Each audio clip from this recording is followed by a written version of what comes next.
This week on the Retirement Quick Tips podcast, I'm talking about how to optimize your health savings account, or HSA, in 2025.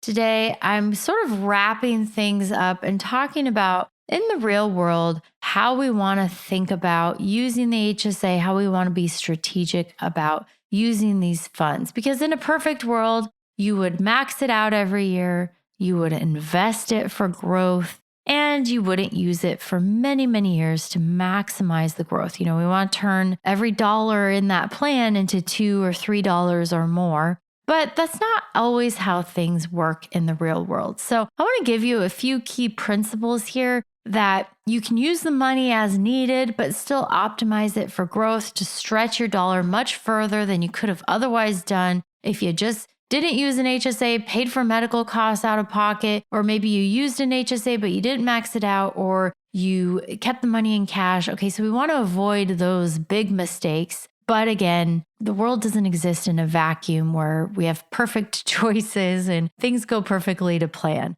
So here are some principles that I would take away from this week and apply it to your own HSA and the decisions you make when you're utilizing these accounts. Number one, maximize your HSA. If you can, max out your HSA each year. I talked about what those maximums are. You can save an extra $1,000 if you're over 55, in addition to the normal contributions. That's the first step. Get the money in the account, maximize it every year. I would do this especially if you are much closer to retirement and you don't already have a lot of money in an HSA account. If you have anything less than like $50,000 or $100,000 and you're like 5 years away from retirement and you have to choose between maximizing your HSA and maximizing your 401k, I would make sure that you maximize your HSA first before you maximize your 401k. That's how important it is. And the reason why comes in the tax benefits that I talked about earlier in the week. Okay, so first step, max out your HSA.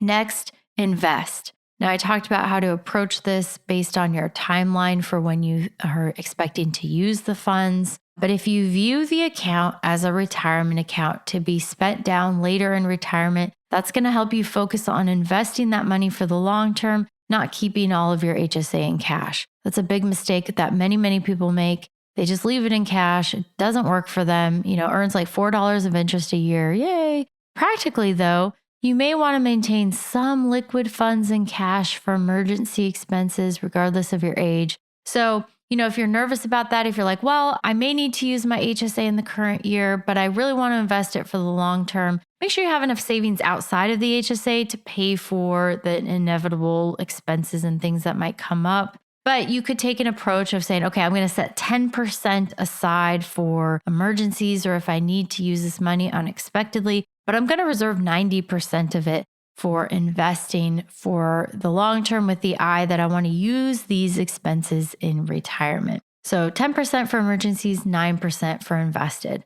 Now, optimally, you would want to reserve 100% of the account for long-term investment and not use any of that to pay for current expenses, especially if you are still working. But again, we live in the real world, and it is probably more realistic that over the years and the years leading up to retirement, you're probably going to end up tapping into your health savings account from time to time while you're still working. If you have something that's super expensive, maybe an unexpected medical emergency. And that's why I think it's wise to invest the vast majority of it for the long term, but keep some of it set aside for peace of mind as well. Okay, then lastly, we want to be really strategic about spending down the HSA assets. So there's a couple of ways you can approach this. If you're retiring prior to age 65 when Medicare starts, you're going to have sticker shock when it comes to your out-of-pocket healthcare expenses. Most likely, unless you have some sweetheart medical insurance plan that covers you into retirement before age 65, very few people have that. So it might make sense for some people if you're retiring prior to age 65, especially if you have a larger balance already built up in your HSA. You could use your HSA in the early years of retirement when those healthcare costs prior to Medicare are so expensive. That would prevent you from spending down some of your other assets. Maybe it would prevent you from taking Social Security earlier. So that could be a strategic reason why you may want to spend down your HSA earlier in retirement versus later.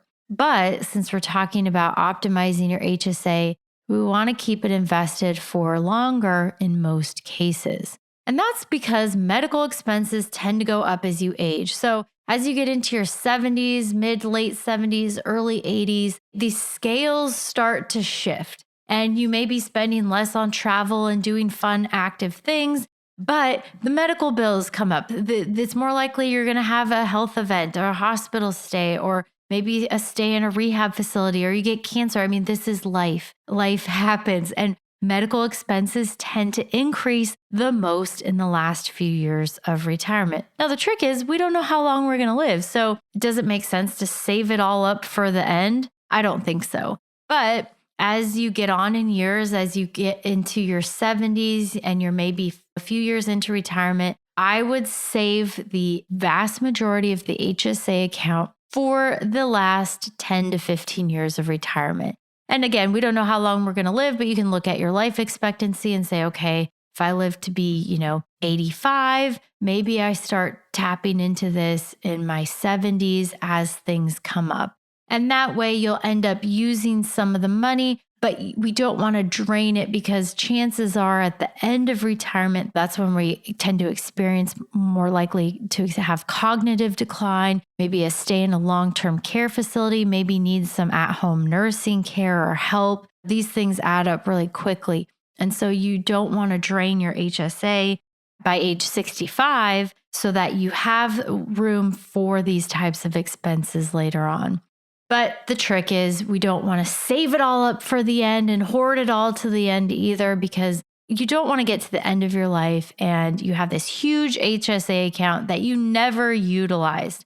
I think the sweet spot is waiting until your 70s, waiting until you start to notice your health start to decline or you start to have some more medical bills. Save it up for that. Start using your HSA funds at that point. That'll maximize the growth in the account for as long as possible, allowing time for that money to work for you without waiting till the very, very end and risk not using all of the funds. That wouldn't be the worst thing in the world either. But again, it's not ideal. We're talking about optimizing your HSA. And I think the optimal age to start withdrawing funds is when you generally start to have an uptick in medical related spending in retirement, which is in, the second half of retirement as you get into your 70s and beyond. So in summary, max out your contributions, invest with an eye on your timeline using the funds, especially for later in retirement, and be strategic about spending down your health savings account so you don't drain it too soon in retirement, but we don't want to hoard it until